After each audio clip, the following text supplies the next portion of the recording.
लय बैंगण यायला आकली नाहीत, बंद बैंगण घेऊन जाते देठा सगट, अशी काही बैंगणी. अरे वा विडाला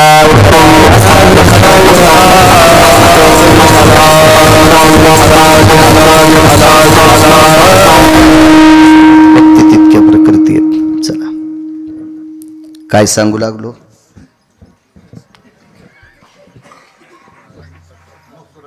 हा कुंकू मोठं लावायचं याच्यावर सांगत होतो. ती बाई विधवा दर्शनला गेली मारुती आपल्या महादेवाच्या, आणि भगवान शिवशंकराचं दर्शन घेण्याच्या सुद्धा पद्धती सांगितल्यात. त्या पद्धतीत आपण दर्शन घेतलं तरच ते पावतंय. तुमच्या मनानं काही करणं म्हणजे शेपुड्यानं तुळस खाणं आहे. शेपुडीला अक्कल असती का? ती काही हानी ती करंडीतच असते ती. हो करंडीतच असते शेपुडी, काय विषय नसतो. आपल्या मनानं काय नाही करायचं. देवाला कधी पाणी घालावं काय घालावं याचा नियम आहे. आपले नियम सगळे धाब्यावर. अहो काही माणसं सोहळ्यात जातात, आळंदी ते पंढरपूर पायी चलतात, आणि द्वादशीच्या दिवशी इतकी त्याला गडबड असती, इतकी गडबड असती. याला जसं 30-40 वर्षाच्या नंतर पोरगं आलंय. हो आणि नेमकी त्रयोदशीला त्याची बायको बाळातीन आली, आणि हो का डॉक्टर आहे का तिचं बाळांपण करायला निघायला. रातच्या 12 वाजताच आंघोळ करीतून बारशी द्वादश सोडी. तू गौऱ्या खाल्ले इतकं पाप लागून सुमळ्या तुला. काही नियम आहेत का नाही? काही परंपरा आहेत, नियम आहेत का? तीर्थावर कोण्या वेळेला काय अधिष्ठान असतंय याच्या काही मर्यादा सांगितल्या. आपण मनानच काही पण करणं. हल्ली महादेवाला कोरडं होत देणत. हो त्याला सर्दी होणी म्हणजे बरी आहे. हो भगवान शिवजीला सर्दी झाल्या आपल्या नाकातून काय पडेन याचा मेळच लागणार नाही. बरं हिशोब. पुढची लवकर नाही सरकली म्हणून मागची ना तांब्याच आणला तिच्या पाठीत. काय ह्या शेपुड्या उतू आल्यासारखा कारभार आहे. काय याला काय परमार्थ अधोगतीचे लक्षण येते. अहो परमार्थिक क्षेत्रात जर वितंडवाद होत असेल तर प्रगतीचं लक्षण नाही, हे अधोगतीचं लक्षण आहे. विठाला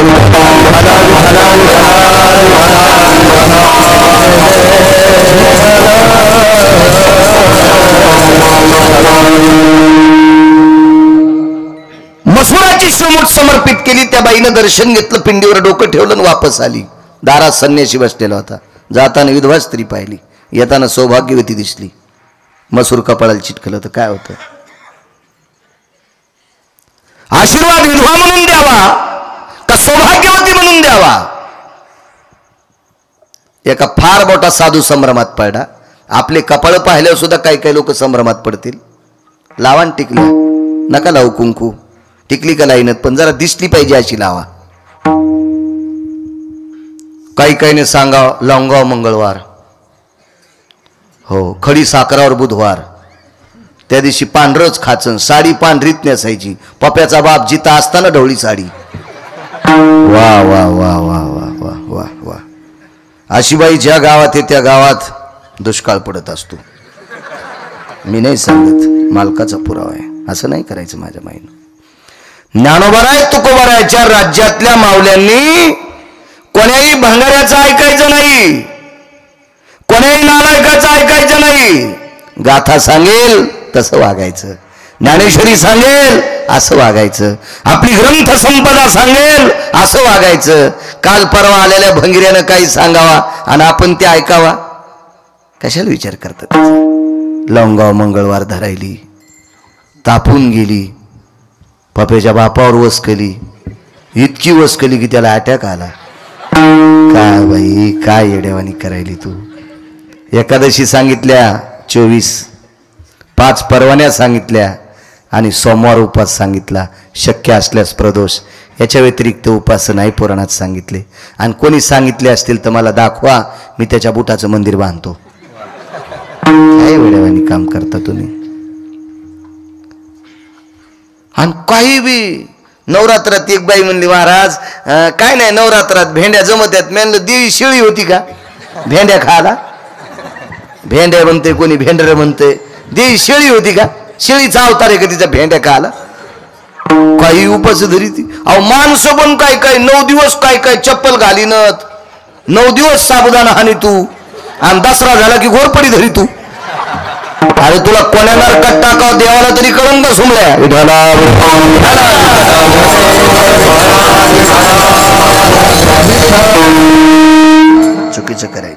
कुंकू लावत जा. श्रीमंत श्री जगद्गुरु तुकोबारायच्या धर्मपत्नी पुण्याच्या आबाजी गुळवे यांची कन्या तुकोबारायच्या जीवनात लाभली. काय माऊली होती. साध्वी जिजाबाई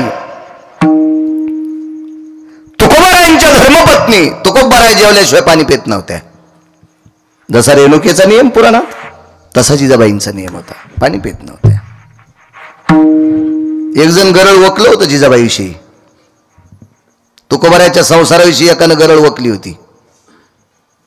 त्याच्या तोंडात किडे पडो. काय अधिकार होता जिजाबाईंचा. तुकोबाराय जात असताना भजनाला निघाल्यावर सांगायचे नाही मी कोण्या डोंगरावर जायचो. मी कालच बोललो कीर्तनात. भामचंद्र, भंडारा आणि घोरवड्या 3 डोंगर होते. सांगायचे नाही.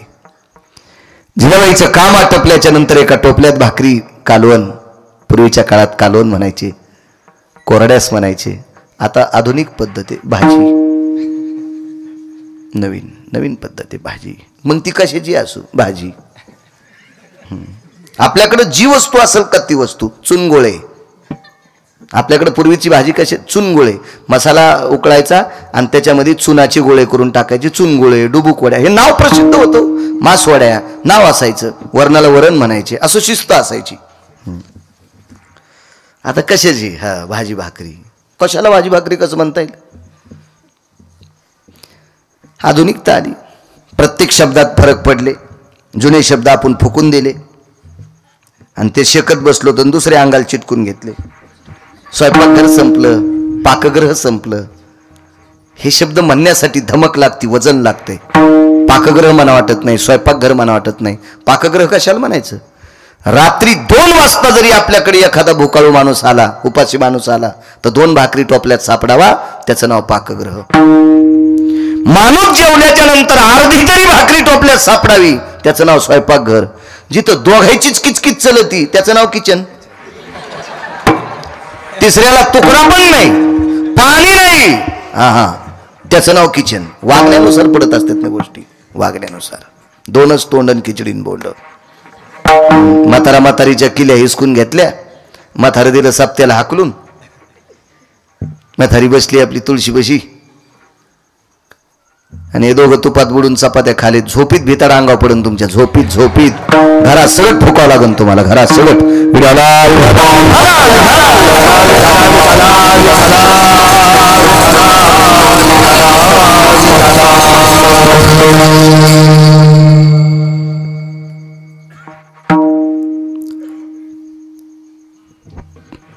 महाराजांच्या भाकरी घेऊन आईसाहेब निघाल्या. एका डोंगरावर पोचल्या. बराच वेळ त्यांचं भजनाचं ठिकाण आजूबाजूला बघितलं पण तुकोबाराय वरी सापडले नाही. खाली आल्या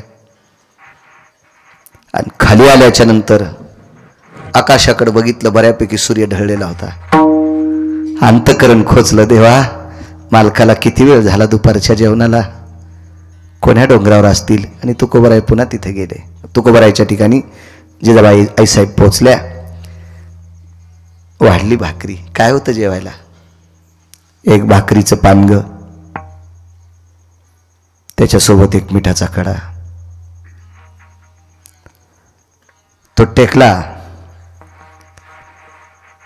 आणि पाणी होतं. पाणी डोक्यावर टोकलं. त्याच्यात एक पाण्याचं मडकं होतं. तुकोबाराय पुढे टेकलं. हात धुतले. ती भाकरी मिठाच्या खड्यासोबत खाल्ली. पाणी पिलं. तुकोबाराय जिजाबाईला म्हणायचे, आवले. आवडीन आवले म्हणायचे. आवले,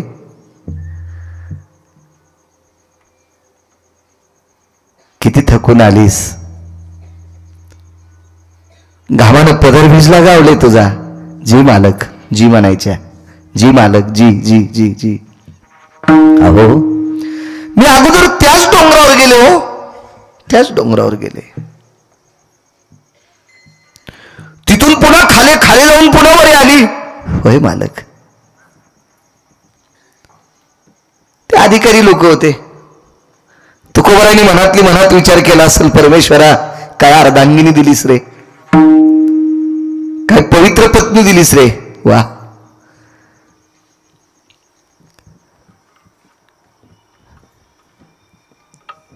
तुकोबारांनी जेवण झाल्यावर हात धुतल्याच्या नंतर प्रसन्न चेहऱ्याने पाहिलं आपल्या मालकाकडं. तुकोबारांनी विचार लावले, किती प्रसन्न चेहरा आहे तुझा. ऐका ना मालक, तुम्ही जेवले की असं वाटतंय मी 10-5 पोळ्या खाल्ल्या, 10-5 भाकरी खाल्ल्या, इतका मला आनंद होतोय. काय माऊली असेल हो. एक दिवस असा प्रसंग आला, सेवापती याच्यावर सांगतोय, विष्णूची पूजा सांगतोय, याच्यावर सांगतोय. एके दिवशी घरकाम करत असताना थोडा वेळ झाला, गडबडीत टोपलं घेतलं भाकरीचं, त्याच्यात भाकरी कालवण काय असेल ते, चटणी भाकरी घेतली असेल, भाजी काय असेल ती, आणि पाण्याचं लोटकं त्याच्यात, डोक्यावर चुंबळे, त्या चुंबळीवर ते टोपले, त्याच्यात सगळी पदार्थ आहेत, आणि आईसाहेब डोंगराकडे निघाले. वेळ झालता, आणि वेळ झाल्यावर लक्षात आलं आता जर चुकीच्या डोंगरावर गेले तर वापस येऊन परत मालकाकडे जायला सूर्य अस्ताला जाईल, आणि दिवस माळता मालकांची दुपारचं जेवण कसं शक्य. म्हणून टोपलं खाली टेकलं आणि सूर्यनारायणाकडे बघितलं. तुम्ही दर रविवारी सूर्याची उपासना करता माझ्या माईंनो. करडीचं फुल वाहता सूर्याला, करडीचं फुल, त्याच्या पाठीमागं पण शास्त्र आहे. एखाद्या बाईला सांगता येईल का करडीचंच फुल का वाहवा? अजून मेळ नाही, पण वाहणार. आता करडीचे फुलं तर इकतच घ्यावं लागेल, कोणी पेरीनं ना. आपलं खाचं शिका. ज्याला भरगतचं जमीन असेल त्यांना 1/2 एकर पेरा करडी. चांगलं खाचं शिका, आपलं खाचं शिका. कालच्या कोरोनानं शिकिलंय आपल्याला. 40 एकर ज्याला जमीन आहे ते बी उंदीर धरलेवानी थैली आणि तो दुधाची. आणि महाराज दूध प्याता का? म्हणलं मी बोके आहे का हे दूध प्याला? जमीन तुला 40 एकर आहे, उंदीर धरलेवानी थैली आणली ती, आणि महाराज दूध प्याता का? बोके आहे का महाराज? तूच पी. एखादी गाय पाळा, प्रगल्भ होतील आपले नातू, बुद्धिवादी होतील आपली लेकरं.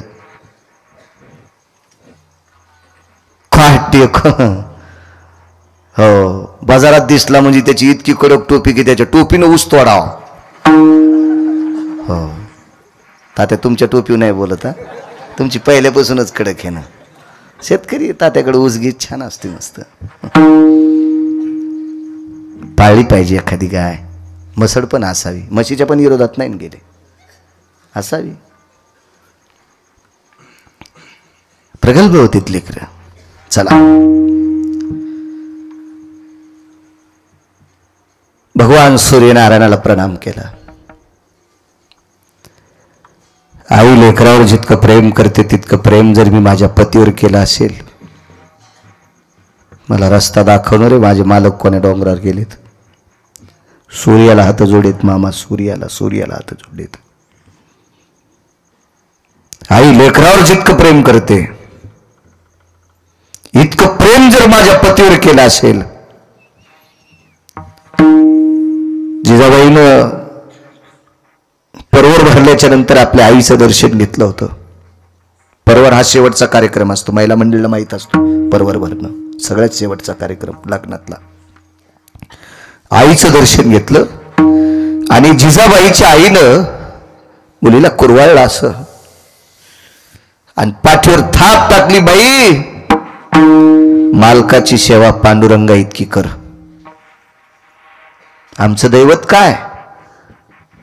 आईने विचारलं तर मुलीनं सांगितलं, तुमचं दैवत पांडुरंग आहे. मग आम्ही पांडुरंगावर जितकं प्रेम करतो तितकं तो तुझ्या नवऱ्यावर कर, देव तुझं कल्याण करील. आईनं सांगितल्यानुसार आईनं सांगत जावा. अशा आई संगच कढई देतात, निबर बुडाची, गेल्या गेल्या व्हायला निघ. एका दरुजाचे 2 तुकडे. कोरक बसती बाई त्या सासूचे लुगडे धूत, काय ते मथार त्याची बसती माय धोत्र धूत. हो, अशी माय जी लेकीला शिकील का, जी माय असं लेकीला शिकील का, तिची सून झोपीत घासलेट टाकून फुकीन तिला. कारण तू तुझ्या लेकीला इतकं घाण शिकिल्यावर तुला येणारी सून चांगली कशी येईन? तुला तर जिथं फुकीन ना, जिथं.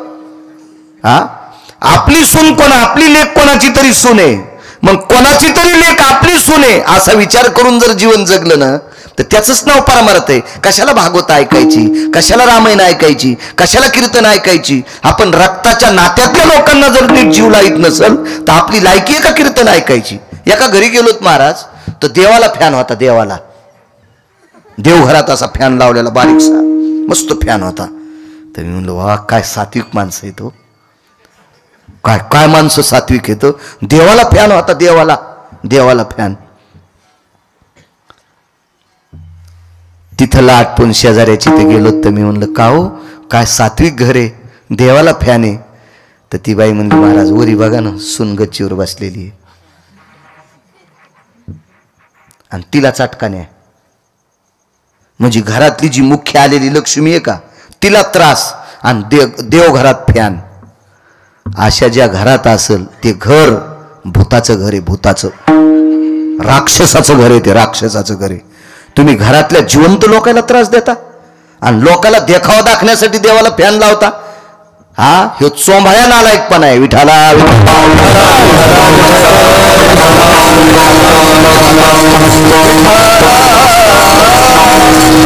छोट्या गोष्टी ते काम ऐकायचे धड नाही, त्याची परत्र पुसशी काही. ज्याला इथं नीट वागता येत नाही त्याला परमार्थात येण्याची काय पात्रता आहे, लायकी तरी काय? महाराज असू द्या, कीर्तनकार, भागवतकार कोणी असू द्या ना, काय फुकायचा? तो जर मायबापाची सेवा करीत नसेल तर भाडवा येतो, हरामखोर येतो. काय करायचं त्याचे कीर्तन ऐकून? तुम्ही जर त्याला पाकिट देता तर तुमच्या घराला कुलूप लागन.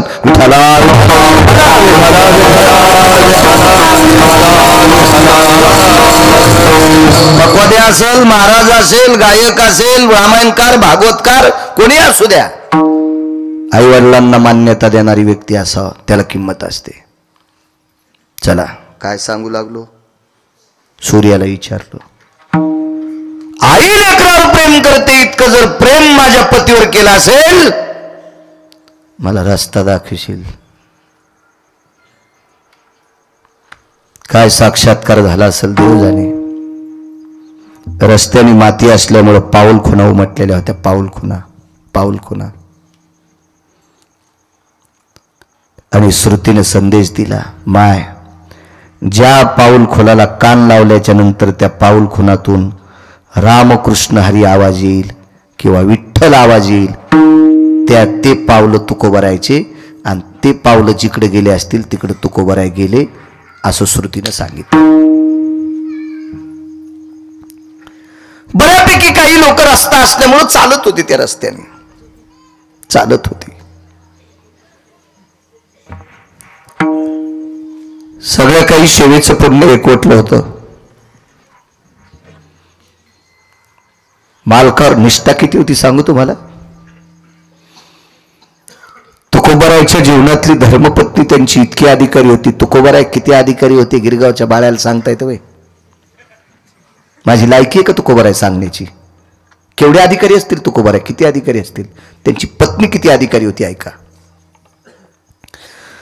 पंढरपुरातल्या मालकाच्या मनात असा भाव निर्माण झाला की मी तुकोबरायच्या पत्नीच्या पायाची माती खावी. विठ्ठल, माती खावी अशी इच्छा झाली. पण कशी खा? सरळ जर पांडुरंग आले तर चेअरमन माती खाऊ देईल का जिजाबाई? नाही खाऊ देणार. म्हणून पंढरपुरातल्या मालकाने काट्याला आज्ञा दिली.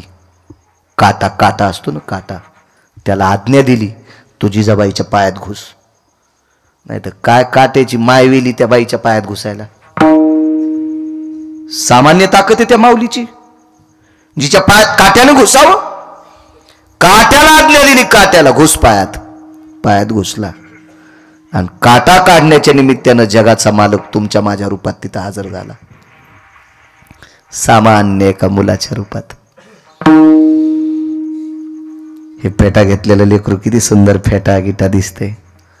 अशा वेशभूषामध्ये जगाचा बाप आला आणि काटा मोरड्याबरोबर इतका जीव कासावीत झाला, पण डोक्यावरचं टोपलं पडू दिलं नाही. अलगद खाली टेकलं, पाय धरला.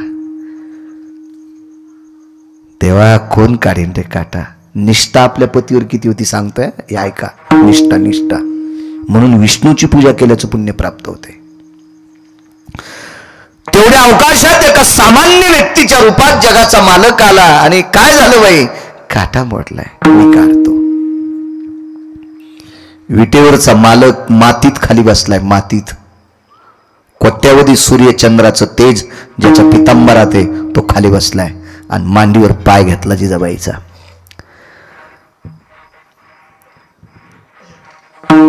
तो विटेवरच्या मालकाने परीक्षा पाहिली, बाई पाय धुवून द्या ना, मला काटा दिसन, पाय धुवून द्या, मला काटा दिसन. तर आपल्याकडे आपल्या पायात काटा मोडल्या दुसऱ्यालाच काढावा लागतो ना. तर काय करावं लागत होतं माहितीये का पायातला, आता रानात काही पाणी नसायचं त्यावेळेला जिभेला बोट लावायचं आणि ते त्या पायाला लावायचं. पण ज्याच्या पायात काटा असेल त्यानं त्याच्याच जिभेला बोट लावून मग तिथं लावायचं. दुसरा रिकामा आहे का आपल्या त्याच्या जिभेला बोट लावून आपल्या पायाला लावायचं, आपल्या पायाचं पुन्हा आपल्या जिभेला लावायचं. बायको तर नाही पप्याच्या बापाचा काटा काढायची तसा, ती म्हणे माय तुमचे पाय कुठं जातात. बायको बायको त्याचे पाय बी धड पाहिजे ना, ते जरा नीट जाग्यावर फिरलेला पाहिजे ना. तो जाऊन ये तिथं जातो आपला बुटा हरपून येतो आणि त्याच्या पायाची माती खायला बायको का येडी आहे का, तिच्या गोळ्या संपल्यात का. कधी कधी आपण बायकालाच बोलावून मुंग्याला बोलावून मुंगळे तसेच सोडायचे का मोकार. मुंग्याला शिस्त सांगितली तशी मुंगळ्यानं पण नीट राहायला पाहिजे ना. उपरनं झटकेलं की निघला कोणीकडे बी आपलं. लिंबून कांदा खिशातच आणि कीर्तनात बी पुढंच. वा वा वा वा विडाला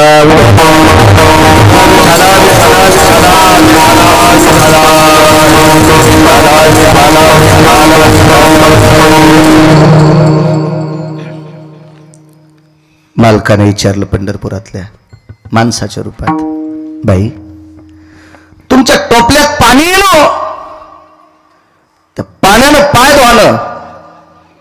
काय म्हणले असतील जिजाबाई, दादा मालकाला जेवण झाल्यावर प्यायचं पाणी आहे रे,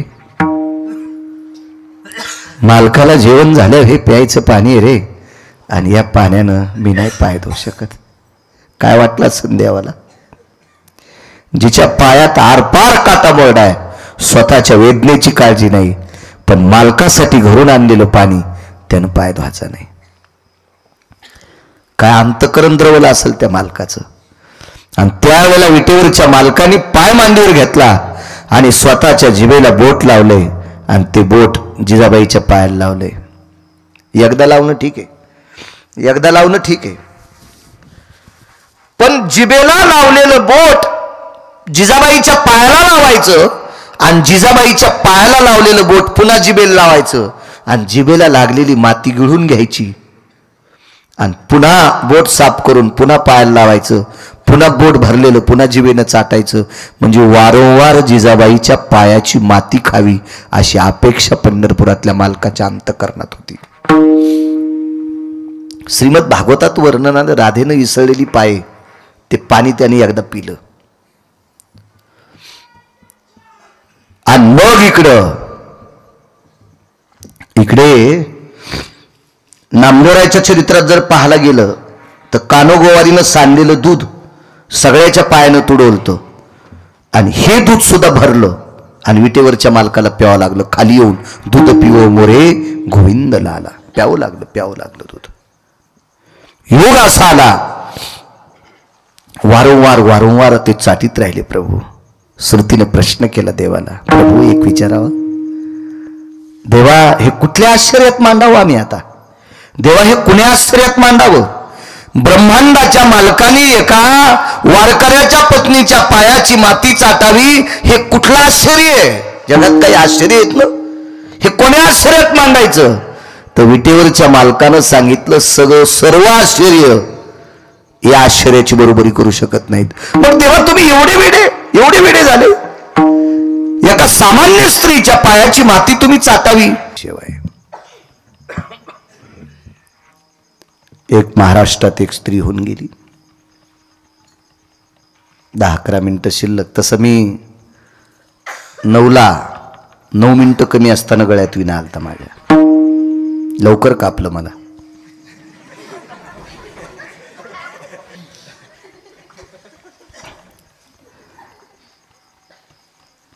50-55 वर्ष एका व्यक्तीने संसार केला.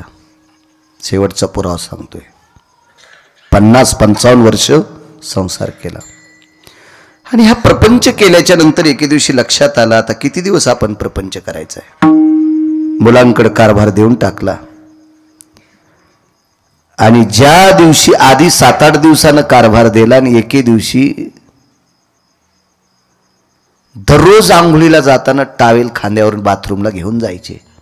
फक्त त्या दिवशी टावेल नेला नाही. महाराष्ट्रातले संत आहेत ते. टावेल नेला नाही आणि आंघोळा आटपल्याच्या नंतर आवाज दिला, माय टावेल घेऊन ये बरं. घरात फक्त बायकोच होती. तर बायकोच्या लक्षात आलं आपले मालक माय कधी म्हणतच नाहीत, कधी टावेल विसरत नाहीत आणि विसरला तरी माझं नाव घेऊन किंवा अगं टावेल आणगा असं म्हणतात, माय म्हणत नाहीत कधी. पण तिने विचारलं आपण याच्यावर चर्चा करणं मूर्खपणाचं टोक आहे. आता त्यांची आंघोळ आटपली, आपण टावेल नेऊन द्यावा. माय टावेल दे ग असा तोंडातून शब्द पडला आणि बायकोनं बाथरूम मध्ये टावेल देऊन टाकली. बाई सात्विक होती, सदाचारी होती, पुण्यशील होती, मनात खिन्न होत होती. मला माय का म्हटले असतील आणि तिच्या मनात जो विचार येत होता तोच विचार झाला.